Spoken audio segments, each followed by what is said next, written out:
Good evening, everyone. This is the VHS podcast, and today we are celebrating Spoopy Month. October is here, and we're covering horror movies right now. And with us is Heroicus Hello.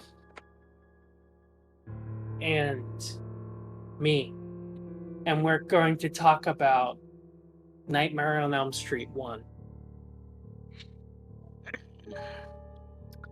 Yeah, so we actually watched this a few weeks ago, each of us. For me, it was the first time. Uh, I thought it was pretty good. It, Mhm. it's a bit dated, with but like the practical effects were pretty good. Yeah, they were they were revolutionary for their time. It's very interesting to see how now those practical effects are kind of laughable, because now practical effects, you've got more people working on them than just one person or two people. I don't know. Anyways, I'm just Yeah, uh yeah. And this one is just like you get everything that is supposed to be with the series. It's like you get the whole premise. He's this guy who kills kids in their sleep, and the only way to defeat him is to kick his ass. mm, yeah, So, should we begin on the plot? I think we should. So, it begins in a neighborhood known as Elm Street, and our protagonist is Nancy, who actually happens to have a boyfriend who is Johnny Depp. yeah. Uh, God, he's so fucking young in this Yeah, movie. he's 21. Yeah, he's in his 50s now. Yeah. Okay.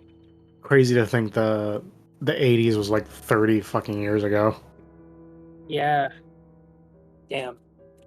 And pretty soon to probably be 40 years, because like the 90s is uh let's see, like I'm gonna be 30 in like 2 years. So that's horrifying to think about. Well, just think about it. It's just soon enough you'll be close enough in age to become president. Heroicus for president. Yeah. This Brother. episode is your presidential campaign. Yeah, I'll pass on that. Okay, so I brought up Wikipedia just so we have like a kind of a streamlined plot follow.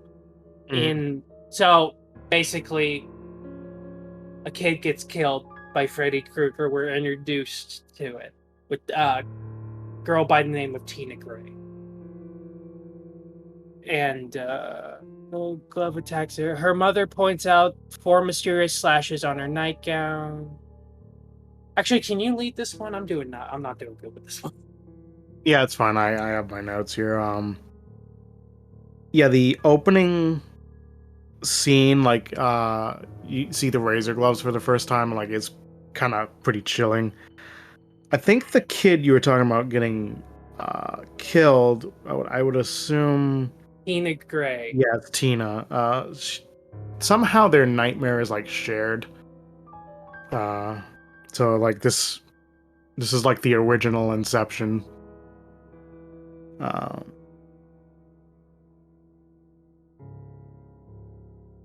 Actually, no, she doesn't get killed initially.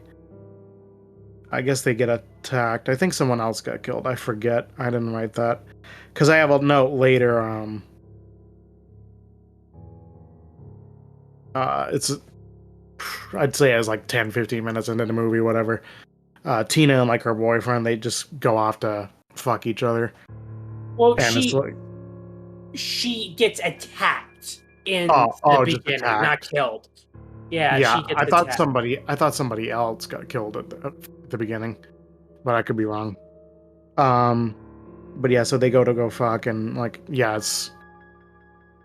I'll say this every time: worst thing you can do when you're in a horror movie is have sex. Mm-hmm. Uh, Exactly. Any slasher film, rule number one: be abstinent. yeah, you'll last like 5 minutes longer. Um, after that gets over with, I guess they hear some noises, and then Tina breaks another horror movie. She investigates the noise. I guess it's oh yeah, she's in a dream at this point. She's chased by Freddy. He catches her, kills her in the dream, and subsequently in real life. They end up arresting her boyfriend. Finally, have the name written. Rod. He's Bruh. arrested. They assume he did it because he was the only one in the room. She dies graphically too, because she Yeah, first starts on the bed getting killed, like she gets slashed up, and then she slowly gets dragged up to the ceiling and just gets like bleeds out all over the place. yeah. She got Mary Winchestered. Yes, before it was cool. Gross. Let's see here. Yeah, then in school the next day, like Nancy in her dream, like she's getting, I guess chased by Freddy. She manages to wake herself up in the dream by burning her arm on a hot pipe, which I feel like I was expecting to see her try that again later in the movie, and then it just not working. It's like as if like each time she's in a dream with Freddy that it's harder and harder to wake up, which I mean that does happen, but I fully expected her to try to burn her arm again and like it not do anything. Mm-hmm. Sorry, 1 second.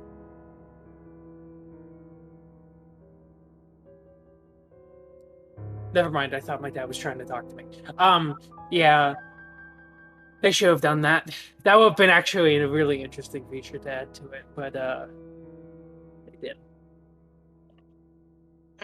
It's with this one, we get to see the beginning of what that's Freddy's supernatural realm workings are, because they kind of go a little more in depth with it in the third one, Dream Warriors. Haven't seen that one yet. We've each watched. Well, I'm sure you've watched. Maybe you watch more. I've only seen the first two movies so far, and They do we will mostly be covering all the movies except for like the remake one because that one's a little racy. yeah too much. But obviously not during Halloween. Now for this month, we're just gonna focus on the first three movies. The other ones we'll get to them, in season 3 or so at some point. But the second one is going to be a great thing to cover. Yeah, it's interesting to say the least. It's the gift that keeps on giving. Uh, all right, so then Nancy ends up meeting Rod in jail, and he explains like the weird circumstances that some invisible guy killed Tina. It seems. I'm not sure if she thinks he was crazy or if she's just doesn't know what to make of it. Mm-hmm. She later has a nightmare while she was taking a bath. Afterwards, this funny little moment. She remarks that she looks like she's 20. Which ironically, the actress is age 20 at the time, but she's playing a 15-year-old. So I feel like that had to have been like a funny little thing they wrote in for laughs. There's no way otherwise. That'd be funny. And if not, just a hilarious coincidence. Yeah. um. All right. So Nancy and Glenn, they fall asleep. I think she. I guess he visited or something, and she just like wanted it to be, you know, we'll sleep in the same room. We can keep an eye on each other. I guess. Uh. I she does. She ends up getting chased by Freddy in the dream. She uses a pillow to defend against steel claws, which is just a horrible fucking way to defend. Holds no tactical advantage whatsoever. Yeah. Ugh. Yeah, but it worked. Yeah, they checked on Rod in his cell, who appears to have hung himself, but well, it was done by Freddy. Mm-hmm. It's afterwards when Nancy ends up describing Freddy, her parents they kind of remember stuff, but like they don't do anything initially besides taking her to a sleep study. I remember you had a comment where like we all watched this separately, but like simultaneously, like by syncing our like DVD players and whatnot. So you were commenting like the doctor like doesn't know what the fuck he's doing or something. What was that? Okay. Oh yeah. Okay. So the doctor was talking about how no one knows where dreams come from, but the thing is yes, we do. They come from your fucking brain. Oh Imagine that I feel like that's taking it literal. I don't know. yeah. That's ironic coming from me.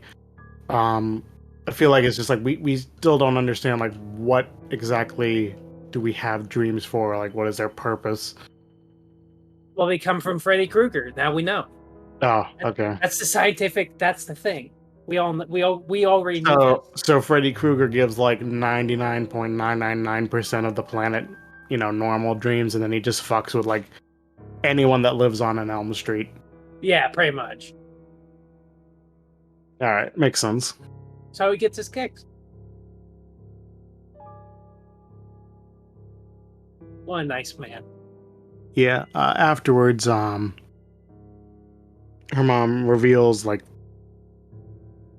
in one particular dream, I think it was the dream at that study. Yeah, it was. She manages to snatch Freddy's hat and like pulls it into the real world somehow, which is strange. She points out like there's a name on the hat, Fred Krueger, and the mom's like, that can't be right. Like, and she goes on to explain the story because the guy's been dead for like a long ass time. And They burned him alive. yeah, he was a child murderer. He got off scot-free, like they weren't able to pin anything on him. So the parents just fucking killed him, vigilante style. Mm-hmm. They went to his special boiler room and boiled him. Delicious. Mm-hmm. Fred Krueger stew. So, since she was able to bring the hat through, Nancy gets a plan at some point that she will grab Freddy in the dream, bring him into the real world, and then just have Glenn beat the shit out of him.